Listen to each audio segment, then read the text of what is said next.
কৃষ্ণ কৃষ্ণ কৃষ্ণ কৃষ্ণ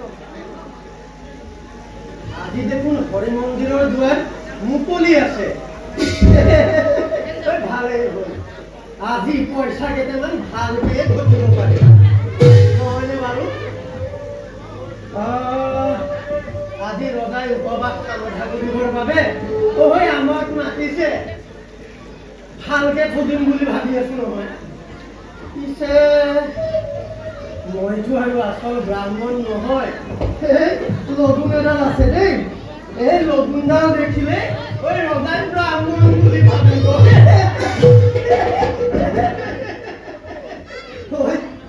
পিছে এটা কথা মই যদি মন্দিৰৰ বৰ পূজাৰীক হত্যা কৰিব পাৰো বাপেকে ভালেই হ'ল সেইকাৰণে গোটেইখন শুনিলে চাই তোমাক শাস্তি দিবলৈ মই অহা নাই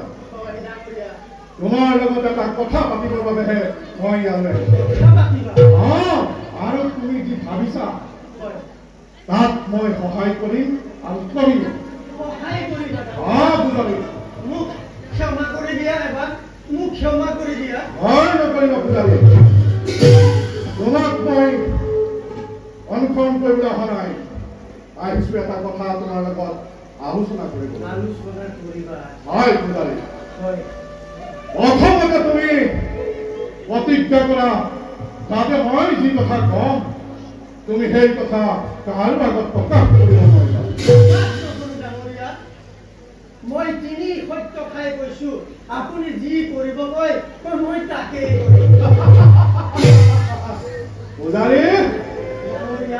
আজিৰ পৰা তুমি মোৰ বন্ধু বন্ধু পূজাৰী শুনা পূজাৰী আজি ৰাতি মন্দিৰৰ বৰ পূজাৰীক গুপ্তভাৱে হত্যা কৰা হ'ব গুপ্তভাৱে হত্যা কৰা হ'ব আৰু তুমি ৰাজসভাত নিশা সাঁতুৰি দিব লাগিব পাৰিবা নে নোৱাৰা কোৱা মই কথা দিছো ডাঙৰীয়া আপোনাৰ কথা মই আখৰে আখৰে পাৰো কিন্তু তাৰ পৰানো মোৰ কি লাভ হ'ব তুমি প্ৰথমতে ৰাজসভাত গৈ প্ৰকাশ কৰিব লাগিব যে উদয় সিংহই ৰাজ্যৰ অন্য ৰাজ্যৰ প্ৰতিটো উপভাষে নানা ধৰণৰ অত্যাচাৰ আৰু গুপ্তভাৱে আসনৰ আশাত ৰাজ আসনৰ আশাত বৰ পূজাৰীক হত্যা কৰিলে আৰু তুমি শুনিছা তোমাৰ কি লাভ হ'ব মই যদি ৰজা হওঁ তুমি মন্ত্ৰী হবা